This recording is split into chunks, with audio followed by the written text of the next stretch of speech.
고도로 집중된 선과 눈이 특별하고 섬세한 세계를 구축한다. 고요한 소음 뒤에는 유일무이의 전통이 살아 숨쉰다. 세계 어느 곳에서도 볼 수 없는 한국 전통 가죽공예 피테칠기. 제 청춘을 바친 장인의 손길 따라 오늘도 가죽은 새로운 모습으로 되살아난다.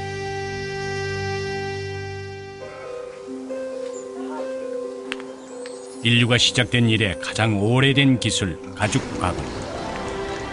그 중에서도 가죽의 옷을 칠하는 공예법 피테칠기는 삼국시대부터 전해져 온 한국 고유의 전통 가죽 기술이다.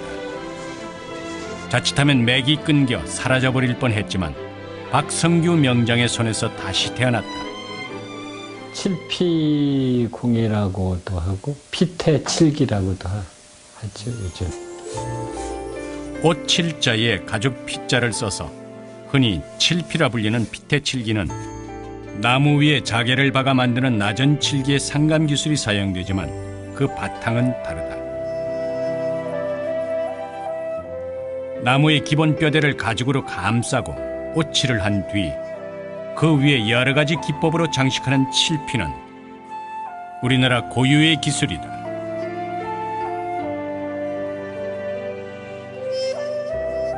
현재 가장 오래된 칠피 공예의 증거는 천마도가 그려진 말 한 장 장식의 재질에 있다.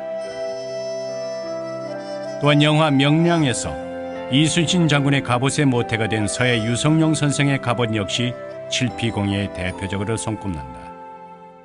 우리 민족의 혼이 그대로 담긴 칠피는 세계 어디에서도 찾아볼 수 없는 한국 전통 기술이지만 이제는 박성규 명장만이 유일하게 그 맥을 잇고 있다.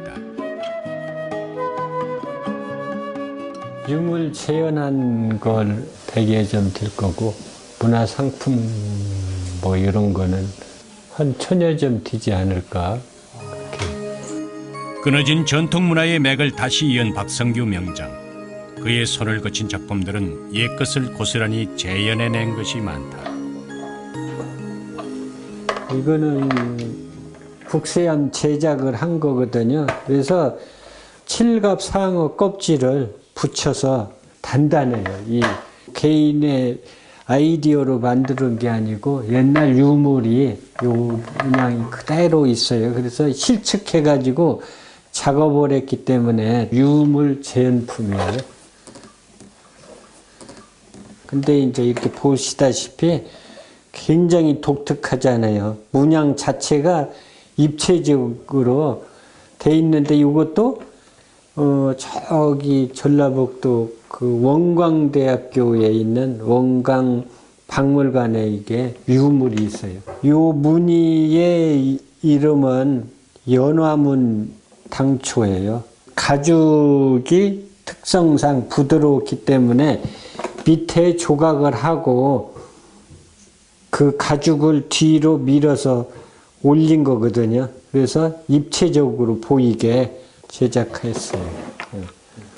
뭐 피테칠기뿐만이 아니고 모든 맥이 무너지기 시작한 거는 아마 조선 중기 이렇게 문헌상으로 보면은 피테칠기도 그때까지는 활발히 했었다는 그게 있어요. 그리고 기물도 그때까지 기물이 있고 그 후로는 없고 그러는 거 보면은 조선 중기 때 없어지지 않았나.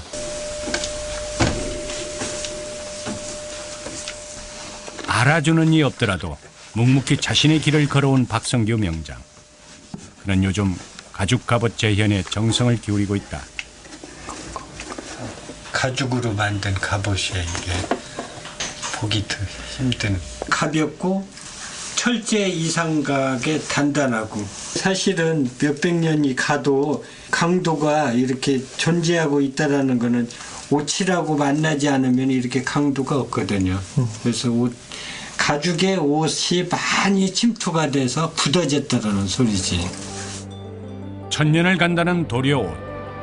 그 효능은 아직 많이 알려지지 않았다. 가죽 자체는 사실은 이렇게 굉장히 질기면서 부드러운 느낌을 많이 갖고 있잖아요. 일반인들이 보기에.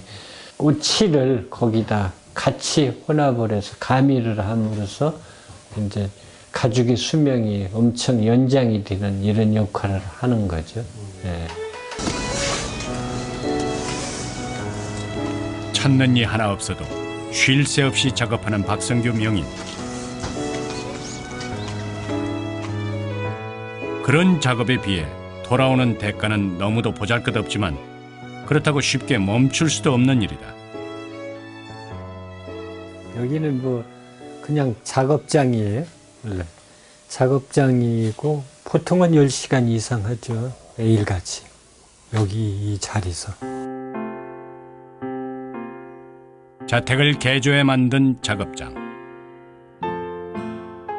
이곳에서 지난 세월 셀 수 없이 많은 작품이 탄생했다. 그래서인지 작업실 곳곳에서 칠피공예에 대한 고집스런 집념과 열정이 고스란히 묻어난다. 작업실 한편에는 칠피의 기본 재료인 가죽이 쌓여있다. 가죽 종류에는 제일 많이 사용하는 게 소가죽이죠. 소가죽은 처리하는 거는 요즘에는 화공약품으로 다 작업을 해요. 손수 긁어내고 뭐 뜯어내는 게 아니라, 그래서 기름 제거, 털 제거만 하고 특별 주문을 해서 이렇게 작업을 해가지고 와요. 그는 막대한 비용과 품이 들더라도 천연 가죽 사용만을 원칙으로 하고 있다. 시중에 거래되는 가죽은 부패와 방수를 위해 상당량의 화학약품을 사용하기 때문이다.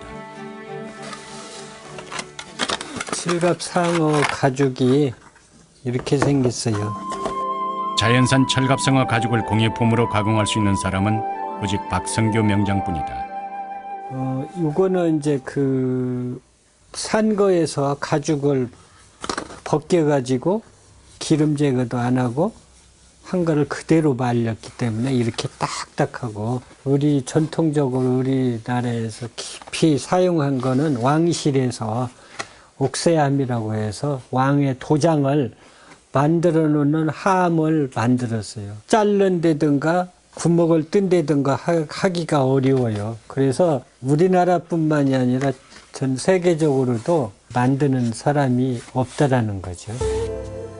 피떼칠기의 첫 공정은 가죽 유연화 작업부터 시작된다. 그 중에서도 억센 철갑상어 가죽은 그야말로 풀리지 않는 숙제 같았다. 그러나 그의 고집스런 집념은 태운 볏짚과 말린 개분 같은 천연 재료로 가죽의 성질을 바꾸는 데 성공했다. 그렇게 지방질을 제거하고 부드럽게 말린 철갑상어 가죽은 강도는 그대로 유지하면서 공예가 가능한 가죽으로 변모한다. 짜서 뼈대가 되는 나무로 된 기물을 백골이라 하는데, 백골은 일반 소나무가 아닌 고사목을 고집한다. 백골이 준비가 되면 그 크기에 맞게 가죽을 재단하는 작업이 이루어지는데, 귀한 재료들이니만큼 신중함과 세심함이 필요하다.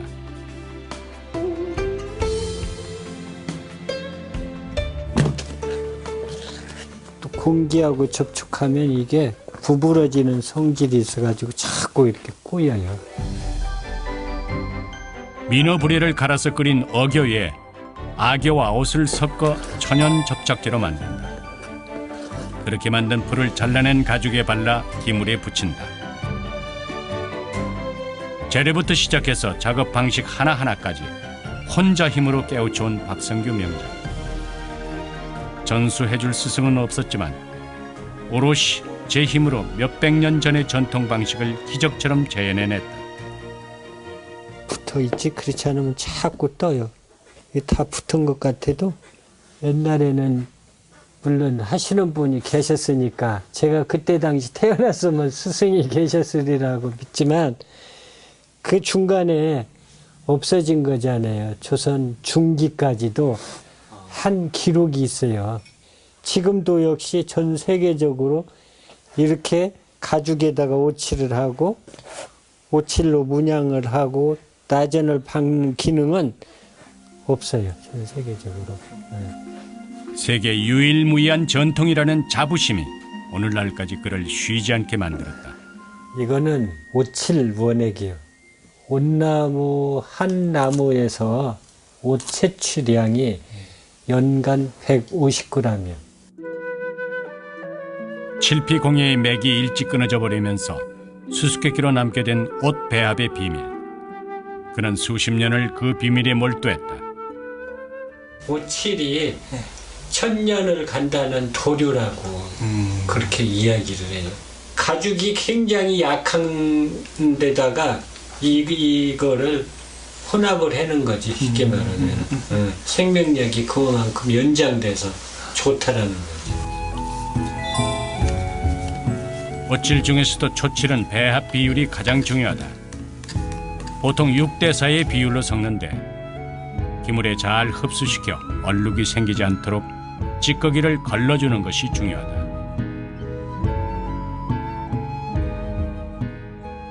고운 것까지 잡아내는 칠찌꺼기 잡아내는 작업이 이게. 그래서 이제 칠을 해서 이게 칠 바르는 기발이에요. 인모예요, 인모. 머리가 여기에서 여기까지 다 백했어요. 이런 것들은 뭐 아주 내가 처음 일 시작하면서부터 사용하던 40년 가까이 됐을 거예요. 내가 모아놓고 있어요. 안 버리고 정이 있어서. 초칠을 비롯한 옷칠 작업엔 털이 강한 붓이 필요하다. 사이에도 이제 자꾸 색상이 밤색이 약간 나오잖아요. 약간은. 초칠한 가죽 위에 옷과 천연 색소를 섞어 칠하는 채색 작업 시엔 인모가 제격이다. 인모는 칠하는 힘이 좋아 끈적끈적한 옷칠뿐만 아니라 가죽에 색을 입힐 때도 제격이기 때문이다. 소나무 가지를 태워 그름을 채취한 송연은 벌레를 쫓고 썩는 것을 방지하는 역할을 한다. 보통 검은색을 낼 때는 송연을, 다른 색은 자연에서 얻은 석채를 사용한다. 핏대칠기는 섬세하고 예민한 작업이 끝없이 반복되는 공예다. 그 중에서도 옷칠을 하고 건조하는 작업은 공정 과정 중 가장 오래 걸리는 작업이면서 가장 중요한 작업이기도 하다. 그 사이사이에 이게 흡수를 해, 칠이. 흡수하면 한 만큼을 계속 매끈해질 때까지, 거기를 메꿔질 때까지 바르는 거예요. 그러면은 이게 하나의 오칠의 이제 성분으로 바뀌는 거지. 옷 원액을 비롯한 각 재료들의 가장 이상적인 배합을 만드는 것에서부터 칠과 건조의 작업까지 무엇 하나 쉬운 것이 없다.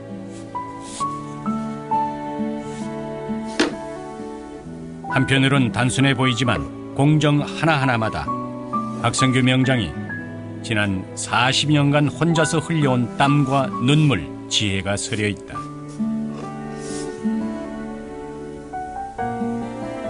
근데 이제 보통 사람들이 이렇게 칠을 묻으면 금세 이렇게 뚱뚱해져. 이게 손이 다 붙어버려, 이렇게.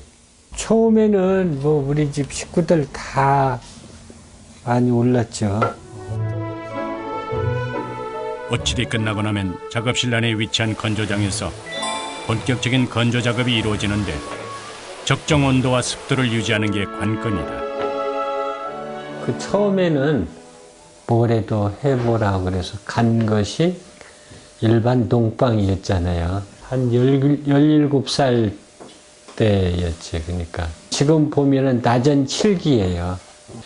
그 후에 서울로 일자리를 옮겼잖아요. 서울에는 이제 볼 것도 많고, 쉬는 날 되면 이제 박물관이나 어디 전시실이나 뭐 이런 데 다니다 보니까 가죽으로 된 유물이 보이더라고요. 1992년 박성규 명장이 전통 공예대전에 출품하기 전까지 사람들은 가죽에 옷칠하는 우리나라 고유의 기술 핏대칠기를 알지 못했다. 장관상을 받았어요. 큰 상을 받으니까 사람들이 어우 저거 무슨 기술인데 처음 나왔는데 그렇게 큰 상을 주나 해가지고 공예인들이 그 뒤로 전부 다 그런 형식으로 해서 공모전에 내는 거야. 끊어진 피태칠기의 전통을 복원한 박성규 명장의 등장에 세상은 뜨거운 관심을 보였다. 그런 관심의 시작에 더 큰 열정과 혼을 쏟아부었던 다행히도 그 공을 칭송한다는 상들이 줄을 이었다. 그렇다고 해서 초심을 잃은 적은 한 번도 없다. 우리 고유의 전통 문화의 현대적인 멋을 겸비한 세상 하나뿐인 피태칠기 작품을 만들기 위해 끊임없는 연구를 이어가고 있다. 판매해서 먹고 사는다는 거는 좀 어려워요. 왜 그러는 거니? 가격이 저렴하면서부터 돋보이는 거를 찾게 되잖아요, 사실은. 문화는 더 저리 가고 그렇지 않나라는 그렇게 생각이 들어요. 그의 가장 큰 자산은 전폭적으로 지원해주는 아내다. 그러게. 국물이 없네. 고집으로 뭉친 장인과 그의 착한 아내가 만들어내는 우리나라 유일의 공예 피태칠기는 그래서 더욱 아름답다. 반복하기 진짜 힘들었어요. 진짜 우리 동생이 나보고 언니는 우리가 응암동 살았거든요. 응암동 살 때 그 부업한 거를 이력서에 다 써서 어디다 제출하라고 그러면 10장도 더 들 거야 할 정도. 부업이란 부업은 다 했어. 하여튼 뭐 가죽 붙이는 거며 뭐 마이깡 이렇게 하는 거며 이 액세서리 뭐 이렇게 막 본드로 붙이고 막 줄 끼고 막 말도 못해요. 그래서 애들 조금 할 때는 그거 해갖고 오면 분유값부터 먼저 제껴놓고 나머지 갖고 썼어요. 그래야 애들 안 굶길 거 아니에요. 연탄 자기가 네 아까 끓으면 내가 뒤에서 밀을 자신 있으니까 그만하라고. 근데도 안 하고 하대. 지금 생각해보면 그렇게 했으면 아마 이게 없어졌겠지. 우리 아들이 조금만 할 때 내가 엄마 나도 그 어떤 기자가 너도 나중에 커서 뭐 할 거야? 그러니까 이거 한다고 하더라고요. 그래서 내가 너는 이거 하면 안 돼. 엄마는 모르고 시집 왔으니까 그냥 사는가 보다 하고 하지만 요새 여자들은 안 산다. 너 장가 가려면 이거 하면 안 돼. 그래서 우리 아들 딴 길을 벌었어요. 그래서 학교를 다니는 거지.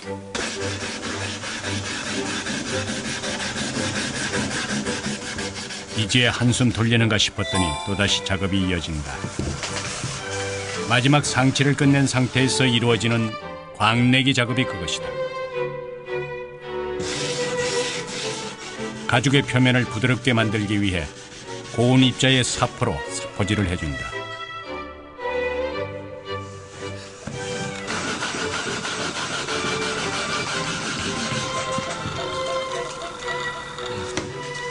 칠과 광내기가 끝나면 마지막으로 장석을 박는다. 장석은 기물과 문양 그리고 바탕 색깔에 맞는 디자인을 그려 장석 전문가에게 의뢰해 만든다. 40여 년 전 박물관에 전시된 가죽 서리함을 만나게 된 후 피태칠기의 길을 걷게 된 박성규 명장. 당시 그를 사로잡은 작품은 세월의 때가 묻은 거친 고물이었지만 그의 혼은 완전히 매료당하고 말았다.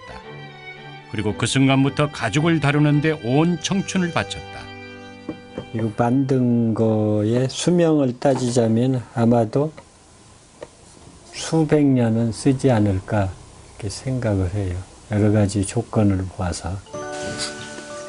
박성규 명장, 요즘 그는 한 가지 고민에 빠져 있다. 피태칠기 작품의 대중화 때문이다. 그래서인지 최근 그가 제작한 작품들은 가죽의 장단점을 활용한 실용적인 제품들이 많다. 컵받침이 나무나 아니면은 도자기를 많이 사용하잖아요. 놓을 때 딸그락 소리가 나고 그래서 이게 가죽 자체로만 만들어진 거예요. 가죽 위에다가 놓으면 살포시 소리도 안 나고 따뜻해지는 느낌이라 놓쳐도 안 깨지고 이렇게 두들겨도 이상이 없잖아요. 일주일을 온전히 작업해 얻어낸 결과물. 철갑상어 가죽으로 제작한 안경집이다. 최근 그가 가장 애착을 가지는 작품은 전통과 현대의 문화가 공존하는 가죽 전등이다. 가죽의 한지를 덧대 제작한 것으로 한국의 미가 고스란히 느껴진다.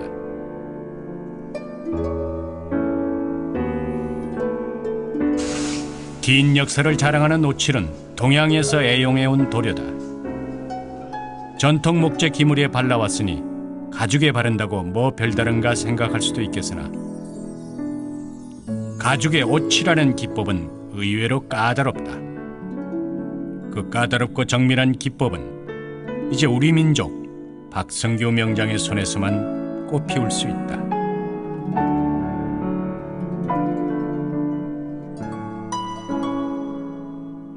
다행스럽게도 명맥이 끊어질 뻔했던 피태칠기는 박성규 명장의 딸로 인해 또 한 번의 고비를 넘겼다. 디자인과 출신인 딸에게 지난 10여 년간 자신이 이루어온 모든 것을 던졌다. 그렇게 하지 말고 여기까지 항시 칠은 이렇게 많이 칠을 해야 끝에만 하면 금세 없어져서 길게를 못 그려. 아버지의 손에서 꽃피운 명맥을 쉽게 저버릴 수는 없었다. 학교를 디자인 쪽으로 갔어요. 근데 디자인을 하다 보니까 그 전통 문양에 대해서 많이 접했으니까 거기에 자연스럽게 그 문양을 가지고 디자인을 하거나 그쪽을 많이 하게 되더라고요. 그래서 이쪽으로 더 공부를 많이 해야 되겠다 해서 어떤 기원이 있고 기원부터 시작해서 그게 어떻게 만들어 가고 이어가겠다는 그런 생각까지 나게 만들었어요. 예술가와 작품은 모름지기 세상 사람이 알아주어야 존재하는 것인지도 모른다. 그런데 알아주는 사람 하나 없는 외로운 길을 딸이 함께 걸어가 준다니 더없이 고마운 일이다. 저 같은 못난 아빠를 따라온다는 거 참 기특한 생각이잖아요. 사실 그렇게 어렵게 컸을 때도 따라온다는 건 참 생각 외로 많은 기특한 생각이에요. 그거에 내가 밀어주고 빨리 최대한으로 빠른 시일 내에 일을 가르쳐주고 싶어요.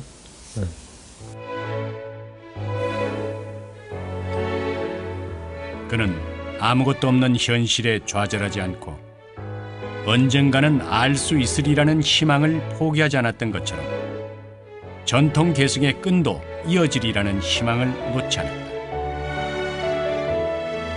그리고 또 한 번 피태칠기에 자신의 남은 인생을 건다. 가죽에 옷을 칠하는 유일한 사람으로 남기보다 한국 고유의 가죽 기술을 알리는 것, 그것이 그의 마지막 바람이다. 언젠가는 좀 국민들이 찾지 않을까 그런 희망을 가지고 우리 문화 옛날 조상들이 어떻게 살아왔다는 이런 증거 자료가 그래도 남아있어야 우리나라의 맥이 끊어지지 않지 않을까. 그래서 좀 어렵지만 작업을 하고 있어요.